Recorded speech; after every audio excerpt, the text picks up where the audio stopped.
If you've ever struggled with love handles, belly fat, or just can't seem to get rid of that last bit of flab, this video is going to change the game for you.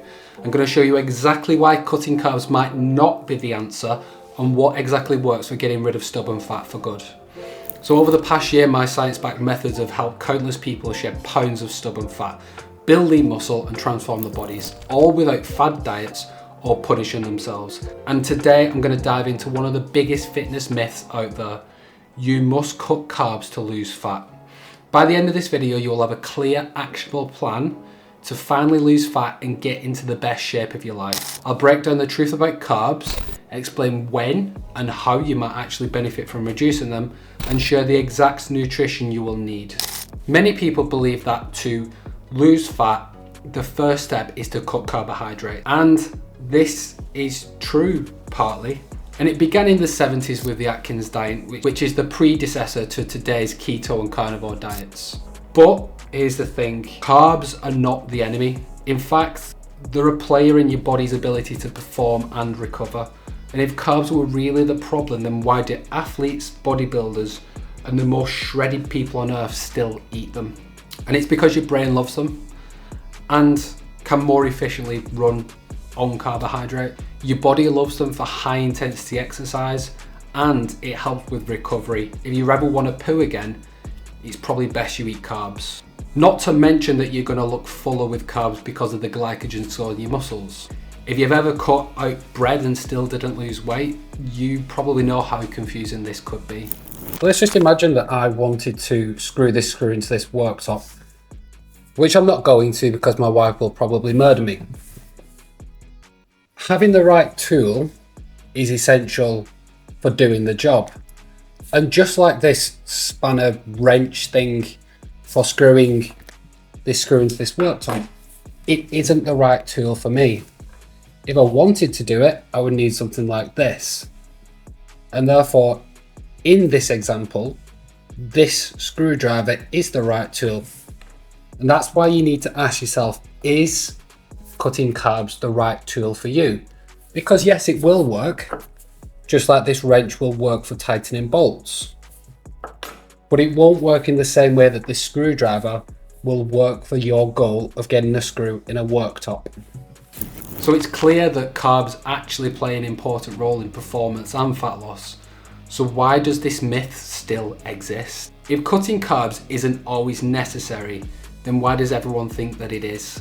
The truth is, it's not about eliminating carbs entirely. It's about knowing when and how much to cut. If we want to understand why all carbs don't need to be cut, we should look at the most individuals on earth, bodybuilders. And you can say, well, yeah, they're all on steroids, but then what about all the natural federations? Those people still eat carbs, still get way below 10% body fat as males. And if you check social media, it's peppered with the shreds, which is another topic I'm going to cover in another video. The carbohydrates should be an important part of your diet. Many sources of carbohydrates are also high in fiber, low in calories, and they're very, very filling foods such as fruits and vegetables, and the most satiating food on the planet, which is potatoes. And yes, potatoes are carbs. So taking all of that into account, when is a good time to start to remove carbohydrates? The truth is that carbs can be removed at any time, even during meals, and it's entirely your choice. I sometimes remove carbs from my breakfast because I'm a greedy and love to eat and eat and eat, and it helps me keep fuller for longer. So keeping your food higher in protein actually helps. Protein does not trigger or stimulate appetite as much as other nutrients, so it makes it easier to stick to your diet. So by eating protein, you're able to stay fuller for longer. So if you remove carbs from a meal, i.e. in the morning, it will probably keep you fuller for longer, and then you can eat your carbs at night when most of our cravings hit. But what if you love carbs all of the time? For this, you're not alone. Carbs are life and that's it. I fully get it. But everything comes down to the amount of calories that you're consuming, which means that if you consume too many calories, overall you will put on fat. In a diet that prioritizes muscle, we want to keep protein high to build muscle, and we want to keep fats around about 20% for hormone production and general well-being as well.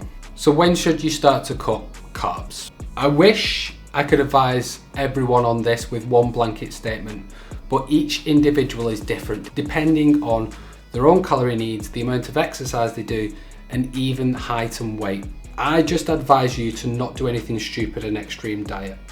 What I can say as a blanket statement is when you start to see weight loss start to slow down, instead of mindlessly cutting carbs, adjust strategically so you lose fat, not muscle, while still eating foods you love. Then you can start to look at reducing your carbohydrate. Do another full assessment based on your new body weight, keeping protein at around about 1 gram of pound of body weight, keep fats at 20% overall, and fill the rest with carbohydrates. You must remove carbohydrates from your diet for fat loss is one example of an extreme statement. It's unqualified, it leaves no room for expectations or variance, and it's completely nuanced. So the answer is, it all depends on your body. Do you want more carbs? Then eat them all. If you're not full, add more fibrous carbs like vegetables. If you're still not full, drink more water. And if worse comes to worse, then eat the carbs but do more exercise. Carbs are actually one of the topics I discuss in my free email course. It's put together over 21 days and you get an email a day with an insight on how to build muscle, lose fat and avoid dieting mistakes. So if you want to lose 30 pounds in the next 90 days, there's a link in the bio.